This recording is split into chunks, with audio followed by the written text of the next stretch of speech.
ఈ మధ్యకాలంలో బడా స్టార్ హీరోల హిట్ సినిమాలతో పాటు వారి ఫ్లాప్ సినిమాలను కూడా రిలీజ్ చేస్తున్నారు. అలాగే బాహుబలి సిరీస్ తర్వాత ప్రభాస్ హీరోగా పవర్ఫుల్ కంబ్యాక్ ఇచ్చిన మూవీ సలార్.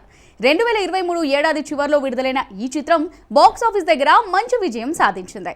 సలార్ 2 కోసం వెయిట్ చేస్తున్న ఫ్యాన్స్ ముందుకు మరోసారి సలార్ రాబోతోంది. తాజాగా సలార్ పార్ట్ 1 రిలీజ్ చేయడానికి మేకర్స్ ప్లాన్ చేస్తున్నారు. ప్రశాంత్ నీల్ దర్శకత్వంలో ప్రభాస్ హీరోగా నటించిన Salaar part 1 cease fire movie box office దగ్గర అతిపెద్ద హిట్ గా నిలిచింది. ఈ సినిమాతో ప్రభాస్ మళ్లీ 1000 కోట్ల మూవీ అందించారు. ఆ తర్వాత కల్కి 2898 AD మూవీతో మరో హిట్టును అందుకున్నాడు. ప్రస్తుతం ప్రభాస్ ది రాజా సాబ్ సినిమాతో పలకరించనున్నారు. ఈ సినిమా ఏప్రిల్ 10న విడుదల చేస్తున్నారు. ఈ సినిమాలో ప్రభాస్ గోస్ట్ పాత్రలో నటిస్తున్నారు. అటు ఏప్రిల్ 25న మంచు విష్ణు హీరోగా నటిస్తున్న కన్నప్ప సినిమాలో రుద్రగా కాసేపు అతిథి పాత్రలో కనిపించనున్నారు.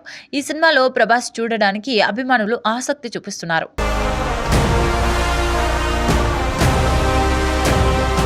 కన్నప్ప సినిమాతో పాటు హను రాఘవపూడితో ఫౌజీ సినిమా చేస్తున్నారు. అటు ప్రశాంత్ నీల్ దర్శకత్వంలో సలార్ పార్ట్ 2 సౌర్యంగ పర్వం సినిమా ఉండనే ఉంది. ప్రభాస్ కెరీర్లో డిఫరెంట్ మూవీగా నిలిచిపోయిన సలార్ పార్ట్ 1 సీజ్ ఫైర్ సినిమాను అభిమానుల కోరిక మేరకు ది రాజాసాబ్ సినిమా విడుదలకు 3 వారాల ముందు మార్చి 21న రిలీజ్ చేస్తూ అభిమానుల్లో జోష్ నింపే ప్రయత్నం చేస్తున్నారు.